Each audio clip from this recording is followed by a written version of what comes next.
In 1964, archaeologists excavating a well shaft near ancient Sparta pulled up something that stopped the dig.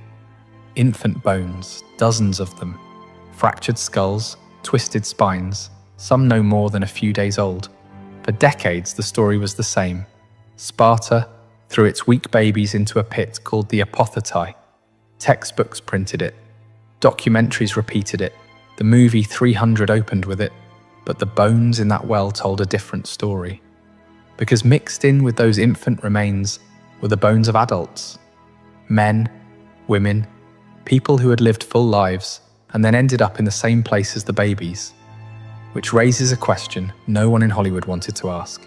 What kind of society throws both its newborns and its grown citizens into the same disposal site?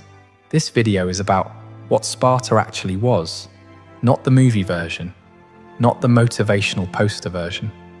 The version that turned a 7-year-old boy named Leonidas into the kind of man who would march 300 fathers to a narrow pass in northern Greece, knowing none of them would come back. And the version that explains why, 2,500 years later, we still haven't figured out what we're really applauding. Before we go any further, if you haven't subscribed yet, now is the time. This is the kind of history they left out of the textbooks and Hollywood cleaned up. Hit subscribe, it is free, it takes 1 second, and it helps us keep making these videos. Now, let us get back to it. To understand what Leonidas became, you have to understand what Sparta sat on top of. Sometime around the 8th century BC, the Spartans conquered a neighboring region called Messenia. The people living there, the Messenians, were not killed. They were not driven out. They were absorbed. They became the helots. The helots farmed the land, they harvested the grain, they pressed the olives, tended the livestock, and produced the food that fed every Spartan household. Without the helots, Sparta did not eat, and the helots outnumbered the Spartans. Ancient sources vary, but some estimates place the ratio at 7 helots for every 1 Spartan citizen. Others go higher. The exact number is debated. The imbalance is not. This created a problem that shaped every decision Sparta ever made. The entire Spartan economy depended on a population that had every reason to revolt. The Messenians had not chosen subjugation. They had been conquered, they remembered, and they waited. In the 7th century BC, they did revolt. The Second Messenian War nearly broke Sparta. Ancient sources describe a conflict so desperate that Sparta came close to collapse.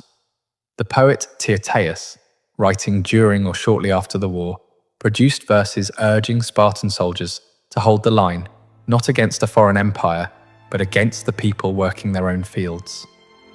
Sparta survived that war, but surviving it changed everything. After the Messenian revolt, Sparta reorganized itself around a single priority, making sure it never happened again. Every institution, every ritual, every law that followed can be traced back to one calculation. How do a few thousand citizens maintain permanent control over a population that vastly outnumbers them? The answer was not walls. Sparta famously had none. The answer was not technology or wealth. The answer was the total restructuring of Spartan life around the production of one thing: obedient soldiers. At the age of 7, Spartan boys were taken from their families. This was not optional. This was not a boarding school for the ambitious. Every male citizen's son entered the Agoge, the state-run training system that would occupy the next 13 years of his life. The boys were organized into groups called Agoge, herds. Not classes, not cohorts. Herds. They were given 1 cloak per year, no shoes, no bedding. They slept on rushes they had to pull from the riverbank themselves, by hand, without a blade. Food was deliberately kept insufficient, not by accident, not through scarcity. The rations were calculated to leave the boys perpetually hungry. They were expected to supplement their meals by stealing. This is the part that gets repeated in documentaries as if it were clever, a training method for future soldiers. But the full mechanism was more specific than that. If a boy stole food successfully, nothing happened. He ate, If a boy was caught, he was beaten. The punishment was not for the theft, it was for the failure, for being detected.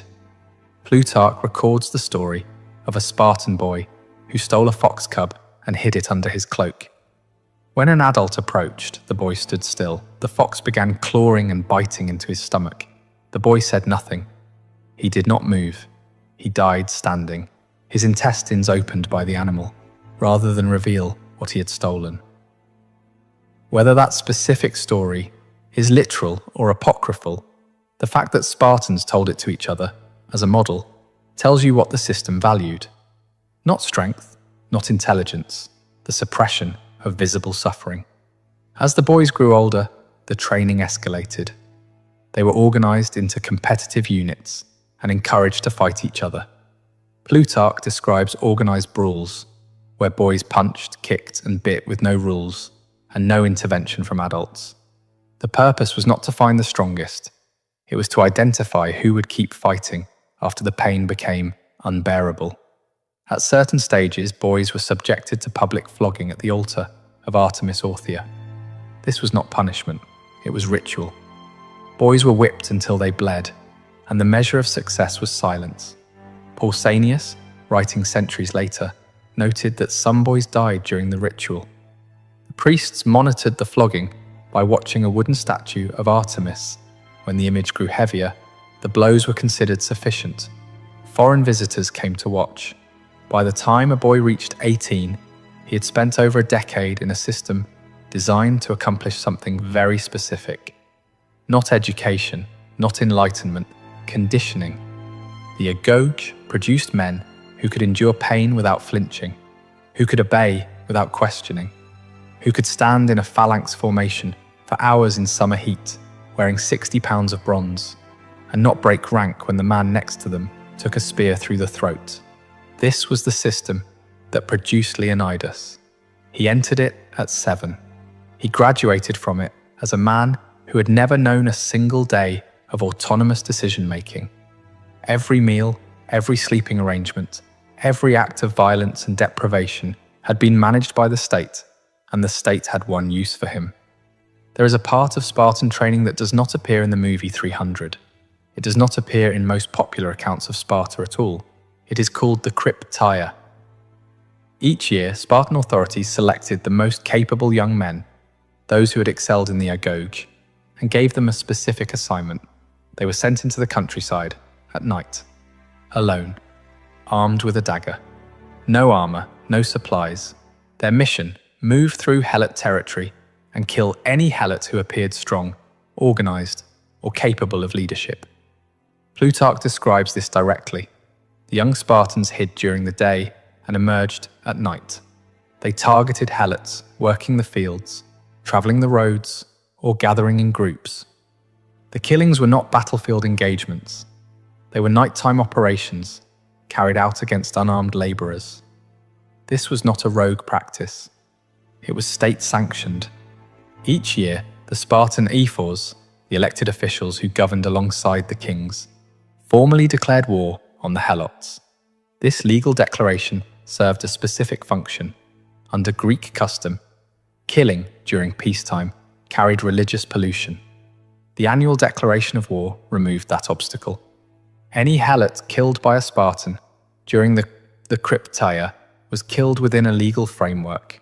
The targets were not random. Thucydides records an incident during the Peloponnesian War that reveals the logic. The Spartans announced that Helots, who had served with distinction in battle, should come forward to be honored. Around 2,000 Helots presented themselves. The Spartans crowned them, paraded them past the temples, and then every single one of them disappeared. No one, Thucydides writes, could say how each of them was killed.